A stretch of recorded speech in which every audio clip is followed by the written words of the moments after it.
This is going to be a 15-minute lecture about interventional ultrasound of the hepatobiliary system, which covers the following topics: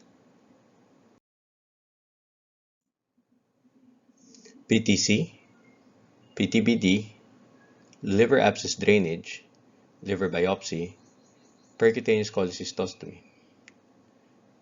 The image on the left basically sums it up. But first we'll do a brief description of the above-mentioned procedures and their uses. PTC is percutaneous transhepatic cholangiogram, wherein we inject contrast into the intrahepatic ducts. This is done to map out the biliary tree and define exactly where the site of biliary obstruction is.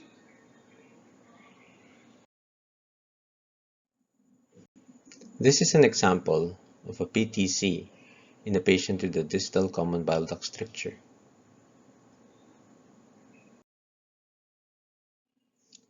But I have not been doing this much recently because of the availability of the MRCP, which basically does the same thing.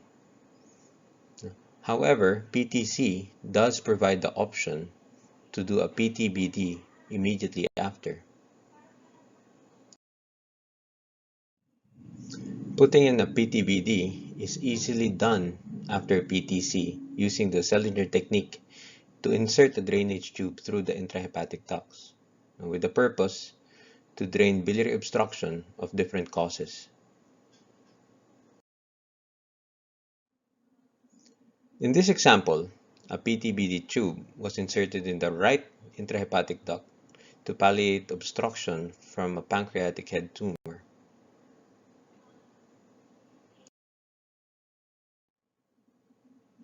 PTBD can be done through the left or through the right intrahepatic ducts depending on where the obstruction is.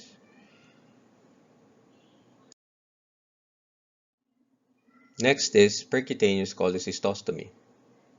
It is an option that we could do for inoperable or unstable cases of gallbladder hydrops.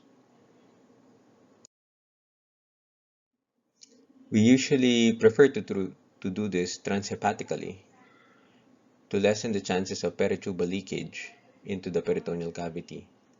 This is actually easy to do because with ultrasound guidance, a hydrophic gallbladder is very hard to miss.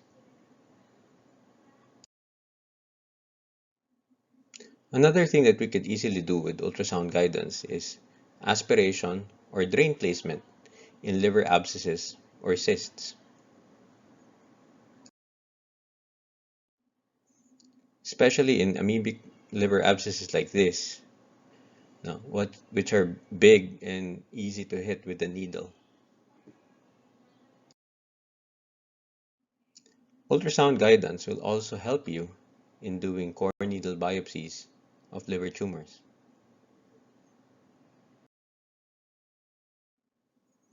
So how do we start learning how to do these procedures?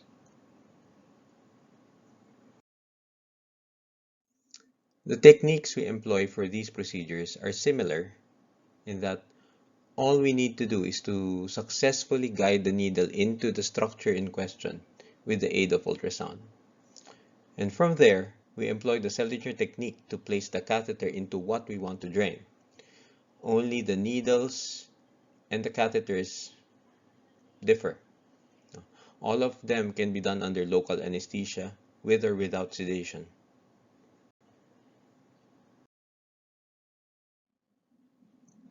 What materials do we need to prepare for these procedures? Aside from the ultrasound machine and the local anesthetic, we need the following: a long spinal needle, big enough to fit the guide wire within, dilators, and a drainage catheter. For biliary drainage procedures, there are commercially available catheter and dilator sets which are specifically tailored for biliary drainage. They have longer needles, catheters, and guide wires, which would make the procedure a lot easier.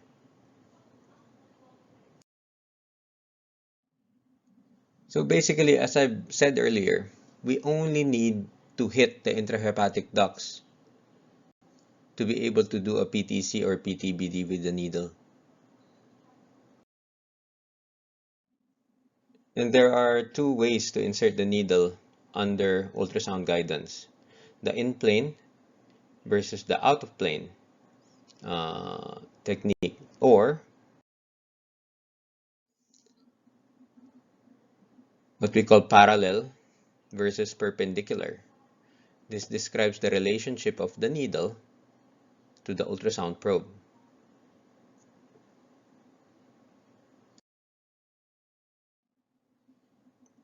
This is the parallel insertion technique. Note that the needle is parallel to the long axis of the ultrasound scanning plane.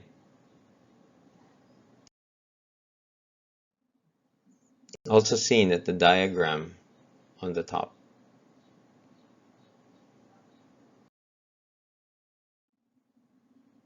There are various angles by which the needle can be inserted using the in-plane view.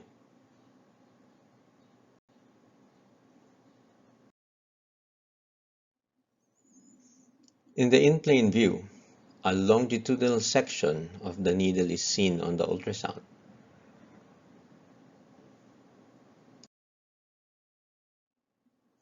In contrast, this is the out-of-plane technique, wherein the needle is inserted perpendicular to the ultrasound scanning plane.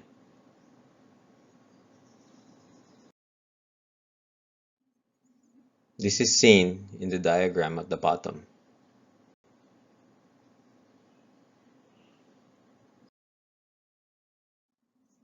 There are also various angles that the ultrasound probe and needle may be angled in the out-of-plane technique to guide your needle and to reach your target.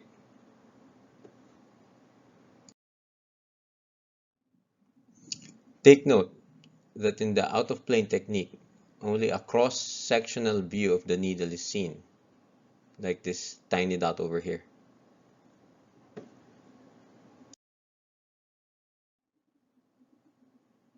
These two techniques, the in-plane and the out-of-plane techniques of needle insertion, are not exclusive. A lot of times during procedures, one will have to switch between these two techniques for one to be able to see where the needle is.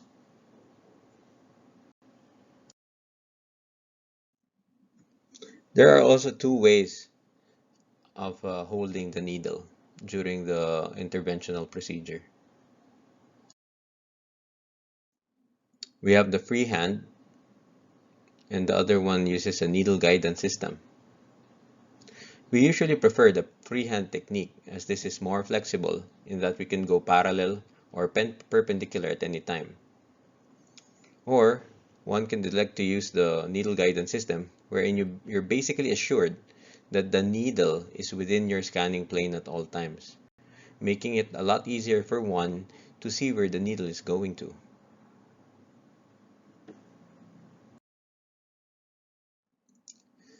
So the most common problem during interventional ultrasound procedures is not being able to see where the needle is.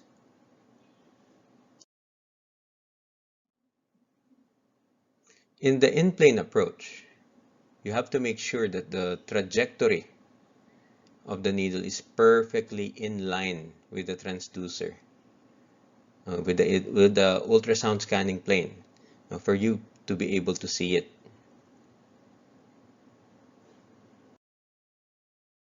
This is this is seen on the diagram on the left.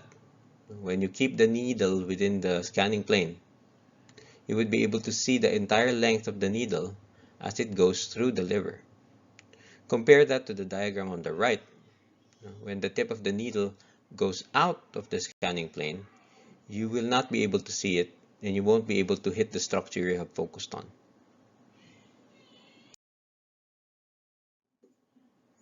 This is when this needle guidance system would help somewhat because it keeps the needle in the correct plane, in the correct ultrasound scanning plane.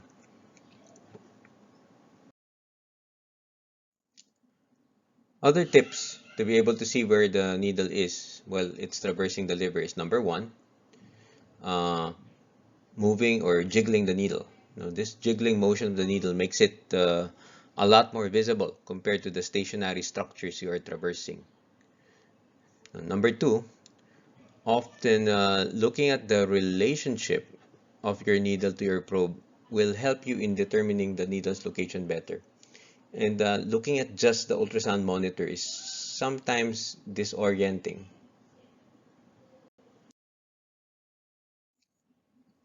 Another thing to take note is needle tip shaft echogenicity.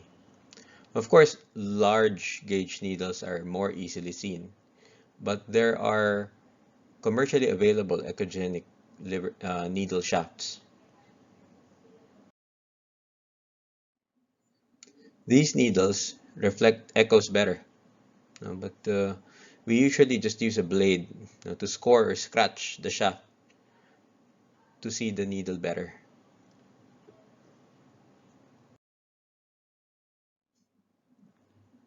After hitting the intrahepatic duct or the abscess cavity that we want to drain, we just employ the usual Seldinger technique to insert the catheter.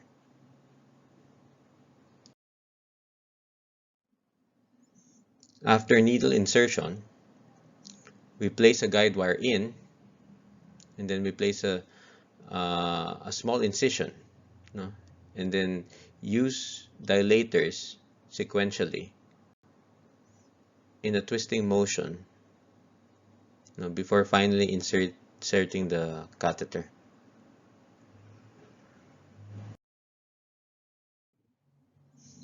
So going back to the specific procedures,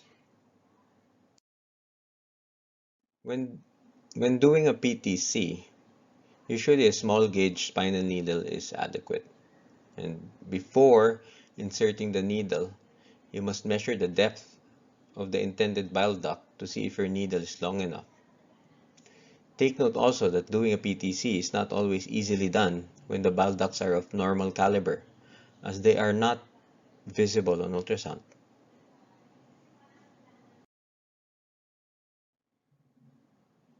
Needle insertion in between the intercostal spaces is okay for the right hepatic ducts, as long as there is a clear path and the ribs are not blocking your transducer view.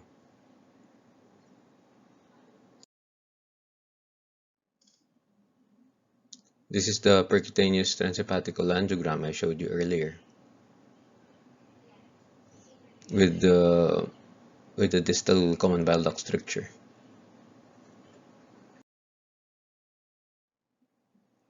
In doing PTBDs, I found that using a pigtail catheter to be ideal. Pigtail catheters like this.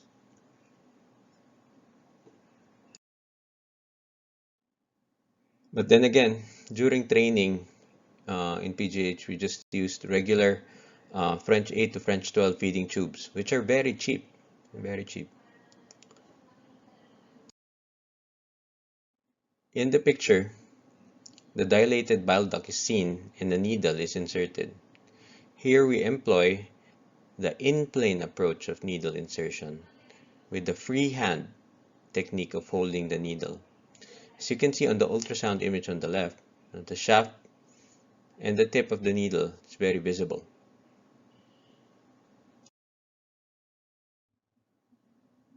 Bile can be seen to flow out in obstructed cases. And then we use a mosquito to clip the needle flush to the skin so that it doesn't move or get displaced.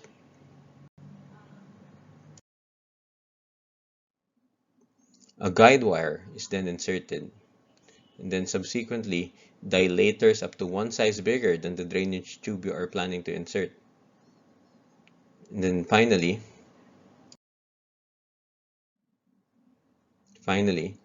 we insert the drainage tube. This is actually just the common 50 peso feeding tube I was telling you about earlier. During our fellowship days, we actually reused our dilators and guide wires plus used this feeding tube. This is very economical for our patients.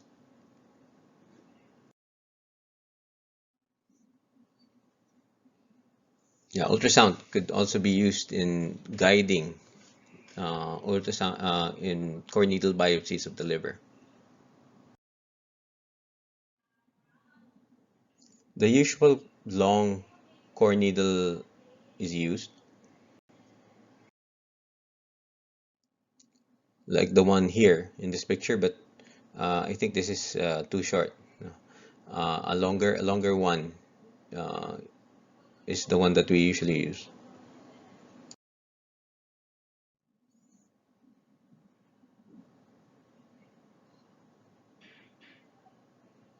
We position the tip of the needle right before the mass and not inside the mass to lessen chances of injury to deeper structures before firing.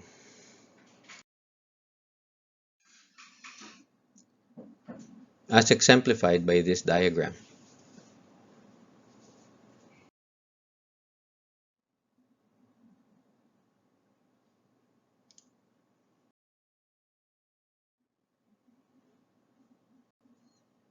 Drainage of hepatic abscesses or cysts.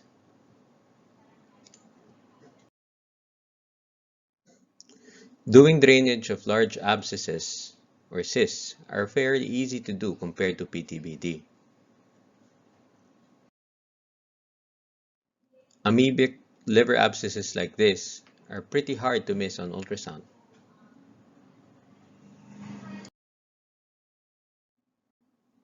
And then a large bore pigtail catheter, or maybe placed, or just simple aspiration may be done.